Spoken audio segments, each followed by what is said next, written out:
Hi, I'm Karan Thapar. Over the last few years, I hope you've been watching my program, The Interview on the Wire. During that period, I've interviewed doctors, politicians, businessmen, scientists, authors, and even the occasional Nobel laureate. For me, it's been exciting. I hope it's been enjoyable for you. But these, as you know, are tough times, and if this program is going to remain bold, independent, and sometimes even defiant, then I think we need your support. At the end of the day, it's a truism, but editorial independence is best defended by the viewers. So if you would like this program to remain the way it is, forthright, outspoken, and interesting, then would you consider supporting us? All you have to do is to click on the description at the bottom. But more than anything else, I hope you will continue to watch the interview. Your viewership means an awful lot to me. Thank you for your time. Goodbye.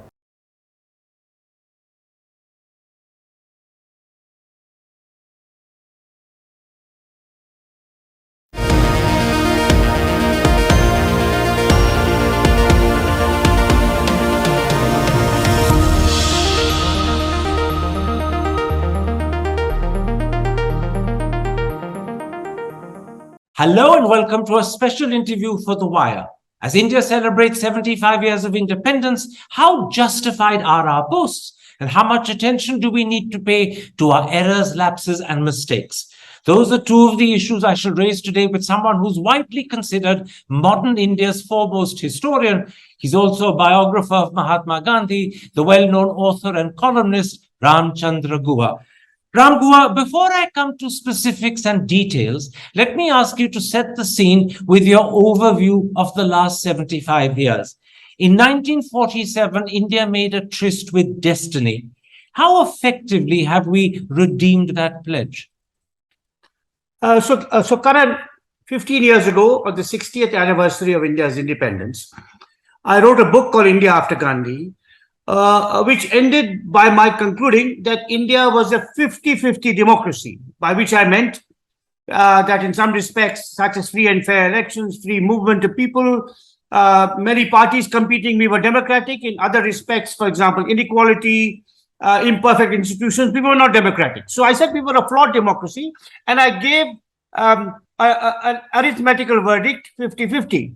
15 years later, I would say we are a 30-70 democracy. We have slipped substantially, and very briefly, we have slipped in three respects. One is the further decline of our democratic institutions, such as the press, the parliament, the judiciary, the civil service, all have become compromised. Secondly, the growing majoritarian caste of the ruling regime and their attempt to convert Muslims in particular into second-class citizens. And thirdly, the personality cult around the Prime Minister, which is also deeply antithetical to democratic norms and values. So in the 15 years since my book was published, since we celebrated the 60th anniversary of our independence, we have departed even further from the promises and hopes of our founders. I'll come to many of the issues and reasons why you believe we've slipped and from a 50-50 democracy become a 30-70 democracy. But let me start with some of the challenges India faced in 1947. Perhaps one of the greatest was caste. Now, we have today an Adivasi president, we've had Dalit presidents, but you know better than me that the scheduled castes and scheduled tribes remain amongst the most deprived people in our country. Have we done enough to wipe away their tears as Mahatma Gandhi would have wanted? Well, I think, first of all, let's give credit where it's due. I think Mahatma Gandhi would have been delighted at the choice of an Adivasi woman as our Rashtrapati. You know, he himself said he wanted a Dalit woman to be an occupant of the Rashtrapati Bhavan. 75 years later, we have an Adivasi woman. So I think that's a substantial and welcome symbolic move, but it's still symbolic. When it comes to the predicament of Adivasis and Dalits, in some ways, Adivasis are even worse off, not only with regard to access to social services, employment, income, and so on, but also because they don't have an articulate political class. I think through affirmative action, the Dalits have created a very vibrant, articulate, intellectual, professional, and political class. So someone like Mayawati, for example, who's a 3-time chief minister of our largest state, or intellectuals like Anil Teltunde, a remarkable scholar now tragically and unfairly in jail. The Adivasis haven't been given the opportunity to even showcase such individuals. So Dalits are certainly discriminated against, perhaps a little less so than they were in 1947. But the Adivasis, I think, face an even greater hurdle, particularly because of the loss of their forests and their rivers and their shrines to development projects and so on and so forth. So I'm delighted that we have a female Adivasi president, but when some Adivasi related bills come to her, for example, the proposal to amend the Forest Rights Act, whose side will she take? The side of the state or that of the Adivasis? That's an open question. Now, two other challenges that the country faced in 1947 when it became independent were poverty and gender inequality. Even 75 years later, 25% of the country at least lives below a very minimalist poverty line. But the truth is, a far greater proportion of India is desperately poor. And when it comes to gender inequality, even yesterday, the Prime Minister had to devote a substantial part of his Independence Day speech exalting the country to overcome this problem. Would you say that we tried and failed on these two counts, or did we simply not try enough? So I think with regard to the second, we did not try enough with regard to gender. Again, symbolically, yes, we have Mayawati, we have Sonia Gandhi, we have Mamta Banerjee, we have in the Union Cabinet Smriti Irani and Nirmala Sitharaman. We have powerful women in high places of politics. But the female labor participation rate is now somewhere hovering between 20%, well below Bangladesh and Vietnam. Dowry deaths, discrimination, sexual harassment in the workplace. The fact that there aren't really any major visible female entrepreneurs apart from Kiran Mazumdar Shaw. So I think we've done much worse on the gender front. Poverty is a more mixed story. I think particularly after the economic reforms of 1991, it led to a surge in wealth and a decline in poverty. So inequality certainly grew. So India went from there to there. So as they say, a rising tide lifts all boats. So I think economic reforms through the 90s and the 2000s did make a major dent in poverty. More recently, our economic growth has slowed down, and the pandemic has had a terrible effect on vulnerable populations. Many people have fallen out of the middle class and so on. But I think with regard to gender equality in particular, our record is abysmal. Now, it's often said, Ram Guha, that India is a wonderful country for people who are rich, powerful, influential, and with contacts. But what sort of country is it for the majority of Indians who are not rich, who are not powerful, and do not have contacts? And secondly, has the inequality gap between these two groups grown over the last 75 years, or has it shrunk as we would have wanted it to? So obviously there is social mobility. So in many spheres of social life, for example, entrepreneurship, film, sport, politics, you have people from subaltern backgrounds, OBC backgrounds, emerging as major players. So there is more social mobility than there was in 1947. We are becoming a less feudal society, and I think that is to be welcomed. One of the reasons Mr. Rahul Gandhi is a conspicuous failure as a politician is not just because of his own imperfections, because Indians don't want a fifth generation dynasty. So in that sense, there is more social mobility, but yes, influence, access, wealth still counts. There's no question about that. There's also, interestingly, what should worry us is the flight of professional middle-class Indians away from the country. You will find people on social media swearing their fealty to the government. I mean, I personally know industrialists who are, lavish extraordinary praise on the Prime Minister and yet make sure that they are themselves NRIs, that their children are going to become foreign citizens. So even for the wealthy and the influential, the well-connected, often they don't want to stake their bets on India's future. So that is certainly something we should worry about. Let's then, with this in the background, come to some of the issues you raised in your first answer, which explain why you believe India has slipped from being a 50-50 democracy to a 30-70 democracy. And in a sense, you raised many of these in a recent article you wrote last week for The Telegraph, where you reflected on India at 75. In that article, you asked, and I'm quoting you, how is India doing? How are Indians doing? To what extent have we, as a nation and as a people, fulfilled the ideals set out in the Constitution and redeemed the hopes held out by those who fought for our freedom? And you sought these answers by looking at specific aspects of the situation in India today. I want to talk about some of those. To begin with, as a country, we're very proud of the fact that we are the world's largest democracy. But you write in that article, elections are not wholly free and fair, nor are their results always honored. Can I ask, what brings you to this pessimistic conclusion? Well, first of all, there's the whole question of electoral bonds, which are secretive and are clearly a conduit for entrepreneurs funding the ruling party out of fear that they'll be victimized if they don't fund the ruling party. There's the bias of the election commission. For example, in not really pulling up people for the model code of conduct. Most spectacularly in 2019, when the Prime Minister visited the Kedarnath shrine to show what a great Hindu he was, and which was a clear violation of how elections should be conducted. It was canvassing votes in the name of religion, which is banned. Then you have, of course, so elections are not free and fair in that sense, not completely free and fair. Money and influence plays a part. Even after the election is held, the results are not sacrosanct.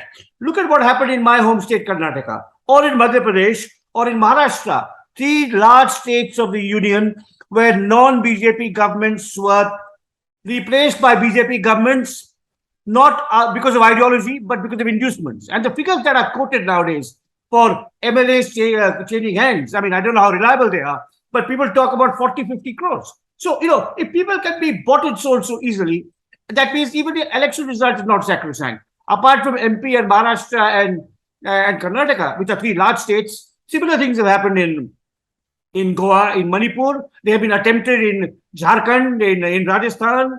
And so in that sense, how can I used to say India is an election-only democracy. Elections are free and fair, but once a party or leader is elected, for 5 years, they are immune from criticism or accountability. But now, even if they are elected, a party is elected, as was shown in Maharashtra or in Karnataka or in Madhya Pradesh, they can be brought down by pure money, power, and intimidation and threat and ED. One last point.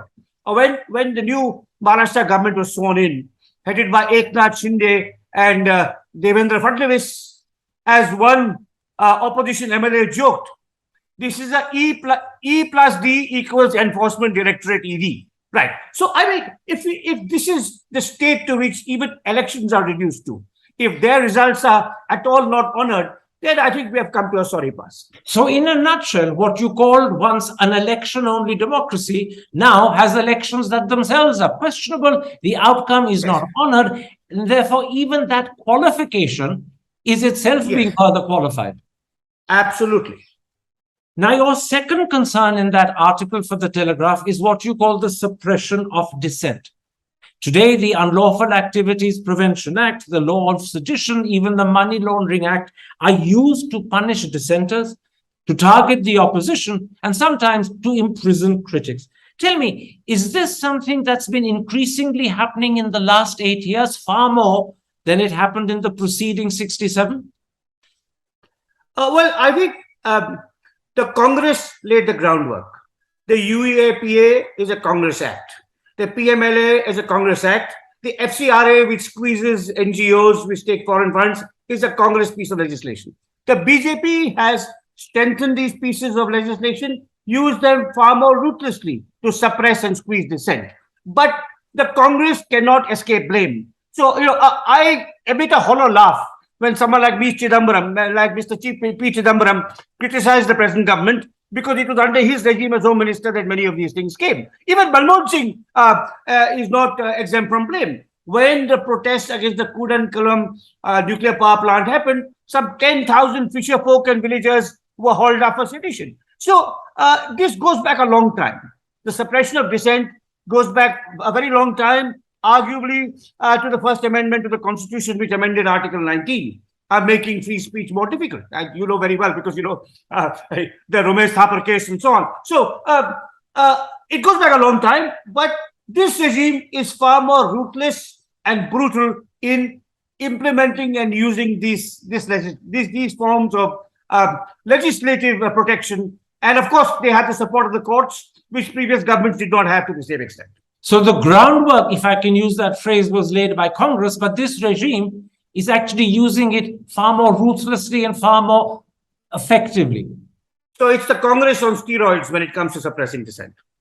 Now, let's come to two other concerns that you expressed in that article, which in a sense are particularly worrying. First of all, you point out that it is the duty of the judiciary to uphold people's rights against an authoritarian, God forbid, a tyrannical government.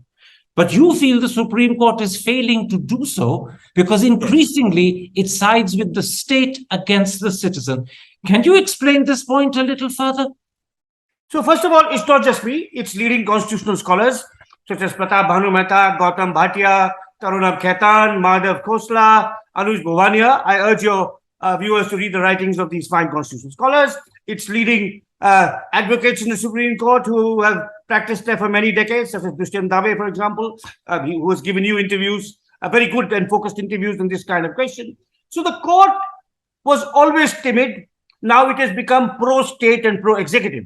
And occasionally there'll be a flamboyant judgment, apparently giving bail to Arnab Goswami or Mohammad Zubair. But those are the exceptions that prove the rule. By and large, it's a court that at least we expect the Supreme Court to be counter-majoritarian, to protect the individual against the state. If a lower court is intimidated by a local politician, that's more understandable. But I think the Supreme Court, particularly since 2015, under successive chief justices who have used their power of master of the roster to assign cases in a way which by and large favor the state.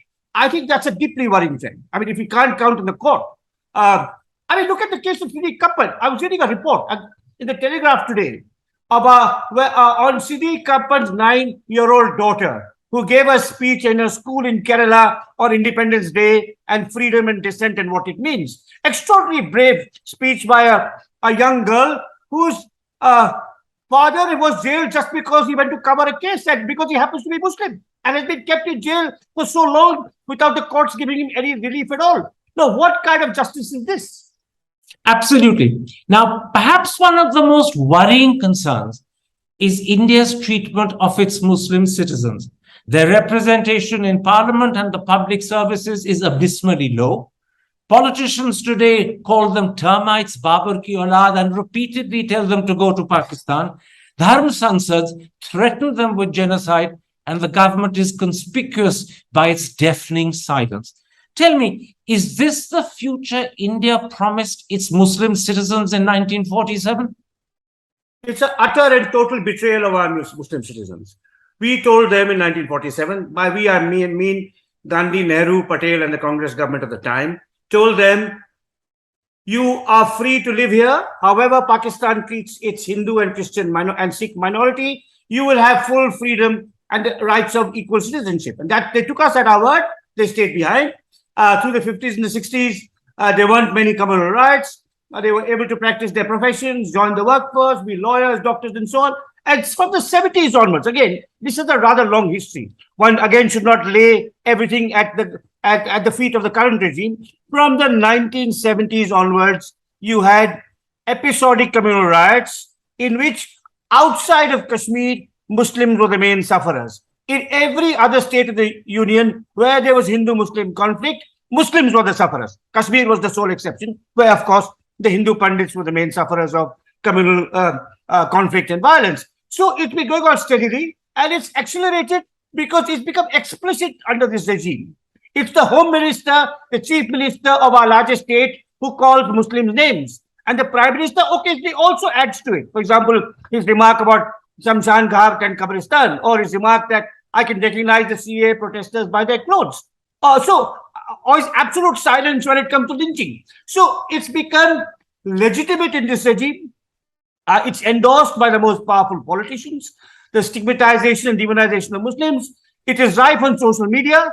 If you look at the BJP's IT cell and the kind of stuff that you find there, so it is terrifying. It is absolutely terrifying. And India is closer to being a Hindu Pakistan than at any previous point in its history. And precisely the point of India in 1947, and particularly in 1950 when the Constitution was enacted, was we will not be a Hindu Pakistan. we do not define our politics by religious affiliation. You know, many of the concerns that you've written about and which we've discussed just now actually are a result of what's happened in the last 8 years since Mr. Modi came to power in 2014. So let's talk explicitly and directly about Mr. Modi. As a historian, someone who studied Nehru, who studied India since independence, how would Modi as Prime Minister compare with Jawaharlal Nehru, Indira Gandhi, and Manmohan Singh, the three other long-serving prime ministers? So, I don't think Manmohan Singh is a fair comparison, because Manmohan Singh was A, an accidental prime minister, B, he was never his own man. He was always deferring to the wishes of his party president. So Modi is in the same bracket as Indira and Nehru in that he has a pan-Indian presence and a country-wide popularity. He's won 2 elections and he's likely to win a third. He's a hugely charismatic figure. He controls his party totally. He has a very clearly defined vision of what he wants this country to be. So, in terms of leaving his imprint on this country for good or for ill, he certainly ranks with Nehru and Indira. It's too early to pass full and complete judgment on what his legacy will be. You know, you've had people on your show who think he's a great redemptive and leader who's bringing unprecedented glory to Hindus and to Indians. You've had other people on your show who think he's a fascist. For example, I differ from both these extreme positions, the utopian and the apocalyptic. History will pass its judgment on Mr. Modi. All I'll say is this, that under Mr. Modi's leadership and what has happened in the last 8 years, India is facing a serious crisis, a political, institutional, moral crisis, and it's comparable to what happened just after partition. Against the background of those bloody riots and the plight of millions of refugees and the problem of princely states and scarcity and starvation in the countryside, India faced a massive crisis, which Nehru and Patel and Ambedkar were able, and their colleagues were able to overcome. So this is the crisis we face today is comparable to the crisis we faced in independence. It's a major crisis. It's also comparable to the emergency in that sense. So it could be the third or fourth major crisis we face. And that is a consequence of largely Mr. Modi's style of leadership and his government. Of course, there are things we haven't talked about.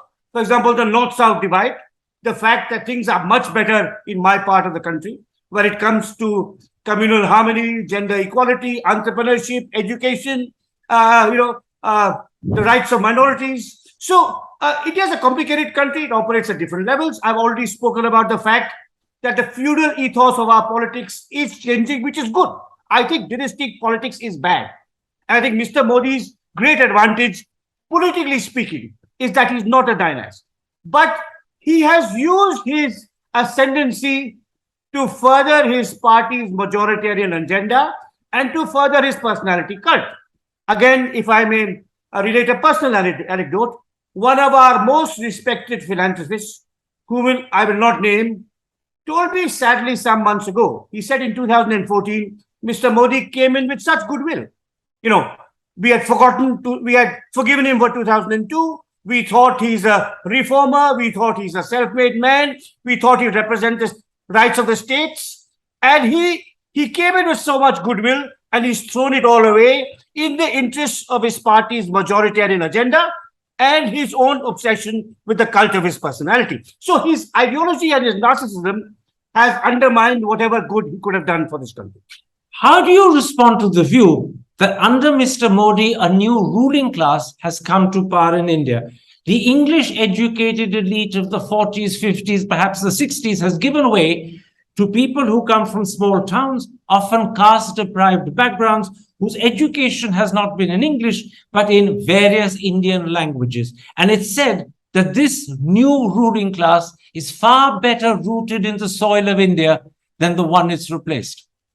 So some parts of this are true. There was an ecosystem of intellectuals and urban, upper-class, English-speaking people around the Congress party. You know, it was there, particularly around Indira and Sonia, and you find vestiges of this in Delhi still, the Delhi Darbar, still will try and defend the divine right of Rahul and Priyanka Gandhi to lead in the party of Gandhi and Nehru. So it's true, and you have intellectuals who hangers on of the Congress regimes and got favors from them and so on. So it is true that there was a sort of Khan market gap, right? And it had to go. But has what replaced it, first of all, is what replaced it truly representative of India? For example, does it represent the South, where I come from, the East, the Northeast? Look at how many Gujaratis and Gujarati Kada officers are working with Mr. Modi and get all the top positions. So it's one clique replacing another. That's the first point. The second point is about that understanding of India. You know, the RSS, which really is the breeding ground of Modi, Shah, and everyone else in power in Delhi, has a deeply impoverished view of India. Their view of India is Hindus great, Muslims bad, Christians also quite bad. That's it. They have no understanding of the aesthetic, philosophical, culturist, religious, artistic richness of India. You know, nobody, Mr. Modi and Shah could never write a book like The Discovery of India, for example, or the kind of works on Hinduism that Rajagopalachari or Radhakrishnan wrote. What have they done in 8 years to revive and even save our great history, our great tradition of crafts and textiles? All they've done is replace khadi with polyester on our flag. What have they done to revive our universities? They can't even create a good Sanskrit university because they don't understand even that.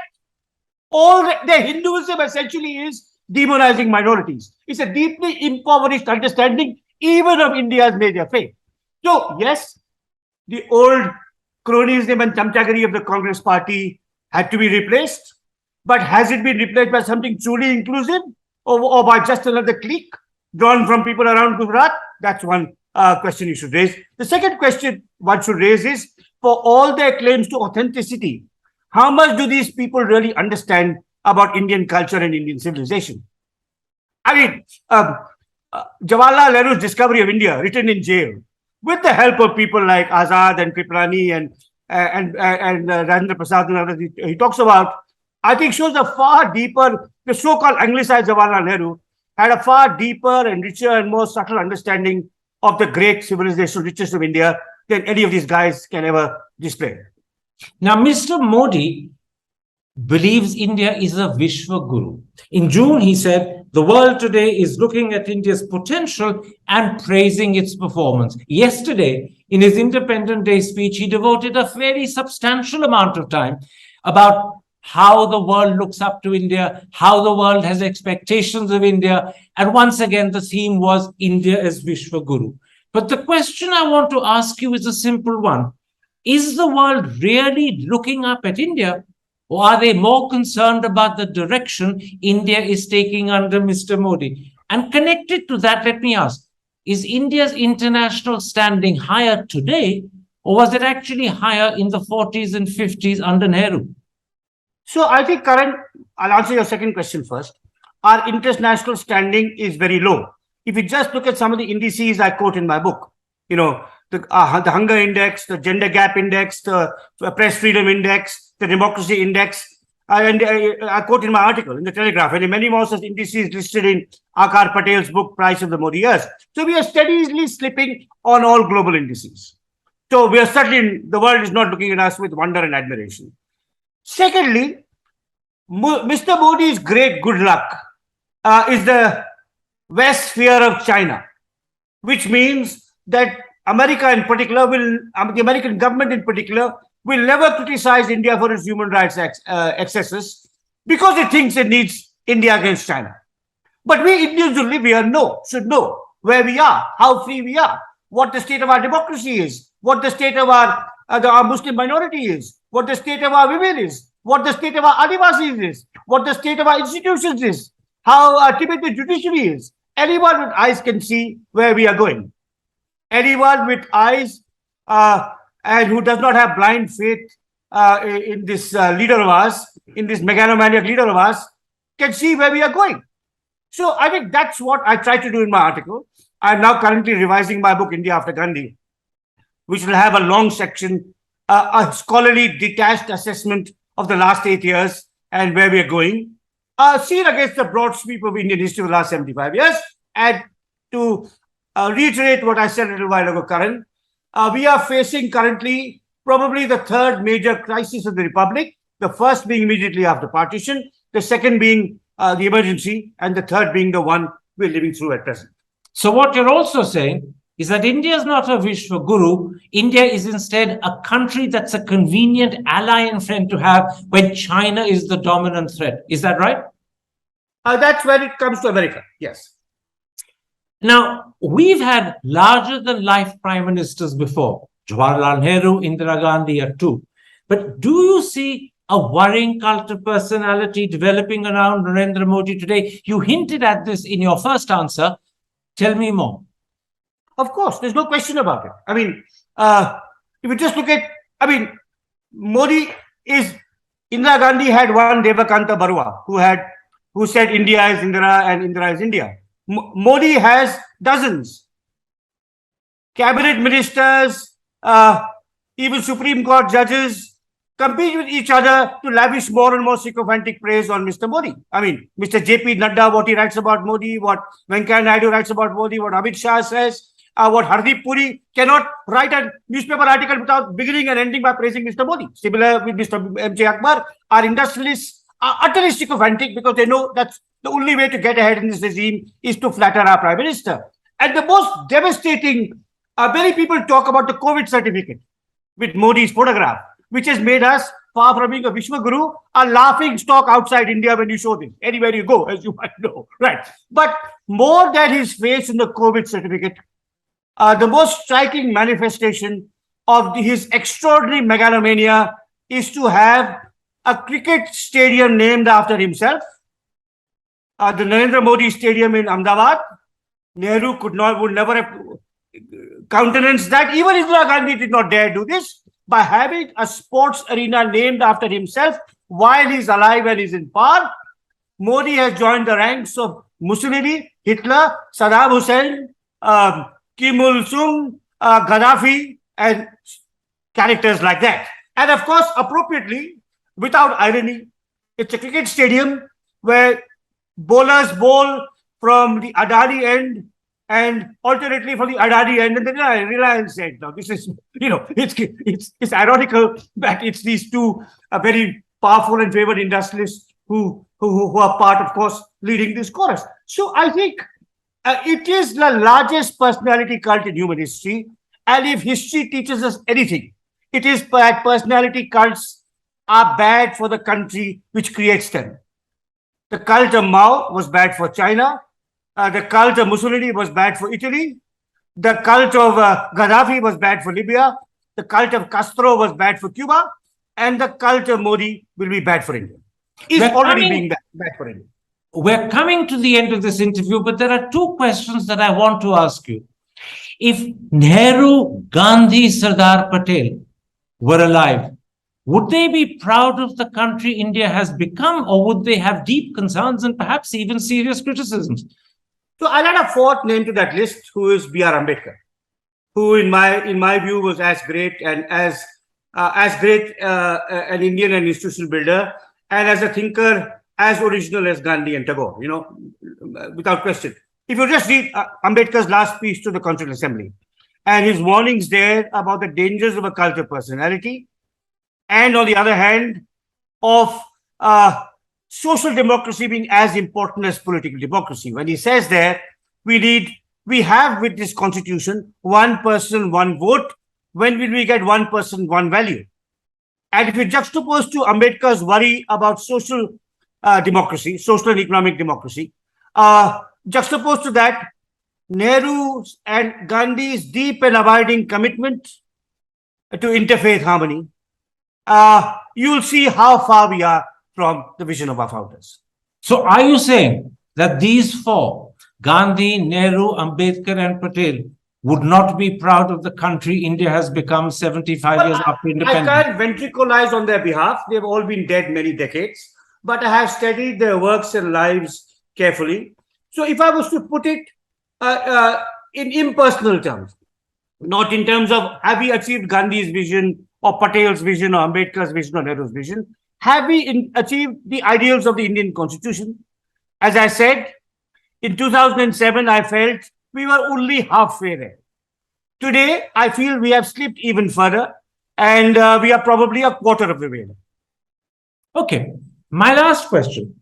Given everything that we've discussed in this interview, how concerned are you about what might happen to India in the next 25 years? Are you worried about India's future? Karan, historians make notoriously poor astrologers. And I try to use my knowledge of the past to enumerate the present. Um, but I can't really predict what will happen, except to say to repeat what a friend of mine once told me, things in India are never as good or as bad as they seem. This is a large, complicated, diverse country. One does not know what form politics will take in the next few years. Human beings are mortal, and that's true of Mr. Modi too. So one can't really tell where we are going. But I just say this: Indians who care for this country, who care for our democratic traditions, should worry about the decline of our institutions and the judiciary in particular. They should worry about the stigmatization and demonization of Indian Muslims. They should worry about the environmental crisis that we face. They should worry about the deepening, about the still visible discrimination against women. So these things should worry every democratically minded Indian. Guha, thank you very much for making time to talk to me and sharing in elaborate form your thinking. Thank you. Hi, I'm Karan Thapar. Over the last few years, I hope you've been watching my program, The Interview on the Wire. During that period, I've interviewed doctors, politicians, businessmen, scientists, authors, and even the occasional Nobel laureate. For me, it's been exciting. I hope it's been enjoyable for you. But these, as you know, are tough times, and if this program is going to remain bold, independent, and sometimes even defiant, then I think we need your support. At the end of the day, it's a truism, but editorial independence is best defended by the viewers. So if you would like this program to remain the way it is, forthright, outspoken, and interesting, then would you consider supporting us? All you have to do is to click on the description at the bottom. But more than anything else, I hope you will continue to watch the interview. Your viewership means an awful lot to me. Thank you for your time. Goodbye.